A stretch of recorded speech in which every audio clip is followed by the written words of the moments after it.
తమ్లైన్ చూశారు కదా, first danger zone, తర్వాత క్యాప్టెన్సీ, ఇంకొకటి రీ ఎంట్రీ ఉంది. అవన్నీ క్లియర్గా ఒక్కొక్కటి చెప్పబోతున్నాను. వీడియో ఎక్కడ స్కిప్ చేయకుండా చూస్తారనుకుంటున్నాను. రెడీ? ఫస్ట్ రీ ఎంట్రీ ఎవరెవరు వస్తున్నారని చెప్పేసి.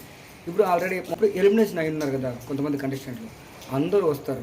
అందరూ వచ్చి యథావిధిగా ముందు సీజన్లో ఎలా జరిగిందో సేమ్ అలాగే జరుగుతుంది.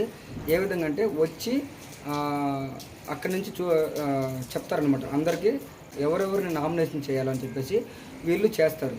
కానీ ఇప్పుడు జరిగే ట్విస్ట్ ఏంటంటే, ఇప్పుడు బిగ్ బాస్ హౌస్లోకి వెళ్ళేది Sreeja and mask man Harish.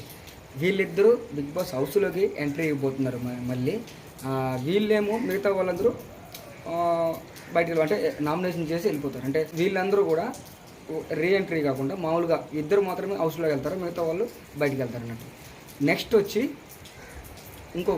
వచ్చి డేంజర్ జోన్లో ఎవరెవరు ఉన్నారు అది మీకు ఇక్కడ చెప్తాను. ఫస్ట్ వచ్చి సంజన గారు, అలాగే రీతు, అలాగే రమ్య, రాము రాథోడ్, అలాగే సాయి. వీళ్ళ 5 మంది ఉన్నారు. వీళ్ళ 5 మందిలో ఓటింగ్ చాలా తక్కువ ఉండేది లిస్ట్లో ఉండేది, హైలో ఉండేది ఎవరంటే సంజన గారు. కొంచెం మంచి సింపతి, అంటే ఆడడం కూడా మంచిగా ఆడుతున్నారు, మధ్య మధ్యలో కంటెంట్ ఇస్తున్నారు అని చెప్పేసి వీళ్ళు ఓటింగ్లో కూడా మంచి ఓటింగ్ ఉంది.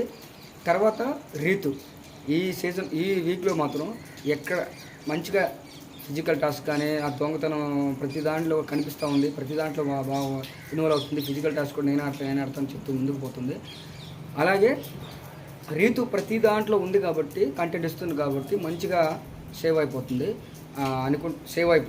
మంచి హైలో ఉంది కాబట్టి ఓటింగ్ కూడా బాగా పడుతుంది. నెక్స్ట్ వచ్చి రమ్య, రాము రాథోడ్, అలాగే సాయి. వీళ్ళు ముగ్గురు డేంజర్ జోన్లో ఉన్నారు. రమ్య వచ్చి ఏమంతగా లేదనుకుంటా. రమ్య అయినా లేదు, రాముకి మంచిగా ఓటింగ్ వస్తుంది కానీ ఎక్కడ కనిపించట్లేదు అంతగా. ఫస్ట్ లాగా కెప్టెన్సీ అయిన తర్వాత నుంచి అంతగా ఏం కనిపించట్లేదు. రాము కొంచెం ఇంకా బెటర్గా ఆడడానికి ట్రై చేస్తున్నాడు కానీ ఎక్కడైతే కనిపించట్లేదు. బట్ ఆయన కొంచెం డేంజర్ జోన్లో ఉన్నారు. ఓట్లేసి మీరు ఆయన ఇంకా సేఫ్ జోన్లో తీసుకొస్తారనుకుంటున్నాను. అలాగే సాయి అసలు ఏదో ఆ కామెడీ కానీ ఏం చేయట్లేదు. బట్ హౌస్లో వచ్చిన హిమానీయులు మొత్తం కామెడీ చేస్తున్నారు కానీ సాయి మాత్రం అంతగా కామెడీ చేయలేకపోతున్నాడు. ఆ టాస్క్ కూడా పెద్దగా ఆడలేదు. అదేదో బకెట్లో నీళ్ళు చిన్నప్పుడు మనం ఆడతాం కదా, ఇట్లా నోట్లో నీళ్ళు వేసుకుని అట్లా వస్తు ఎవరు ఎక్కువగా పోద్దని చెప్పేసి, ఎవరు ముందుకెళ్తారని చెప్పేసి అలా ఉంటుంది కదా, అదే ఆడారు టాస్క్. ఆ టాస్క్ ఏమో కొంచెం బెటర్గా గెలిచాడు. ఆ విధంగా ఇలా ఈ ముగ్గురు డేంజర్ జోన్లో ఉన్నారు.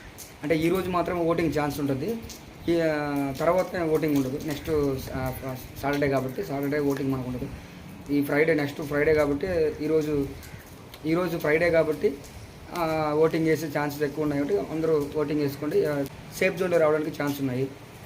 ఇంకోటి క్యాప్టెన్సీ టాస్క్లో 5 మంది సెలెక్ట్ అయ్యారు కంటెండర్గా అయినప్పుడు మధ్యలో ఏదో బోన్ పెట్టిన తర్వాత దాంట్లో ఎవరు ముందు దూకేసి ఇస్తారని చెప్పేసి అని ఉంటుంది కదా. అలాగా టాస్క్లో 5 మంది వచ్చారు. 5 మంది కంటెండర్గా వచ్చారు.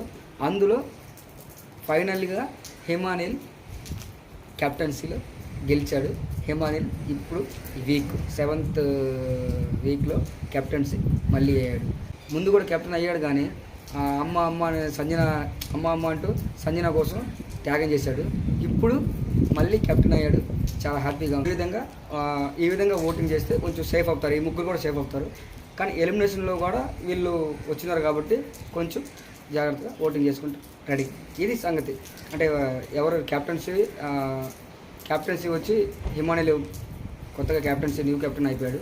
తర్వాత డేంజర్ జోన్లో వీళ్ళు ముగ్గురు ఉన్నారు, రమ్య అండ్ రాథోడ్, తర్వాత సాయి ఎలిమినేషన్ అయ్యే ఛాన్సెస్ హై ఉన్నాయి.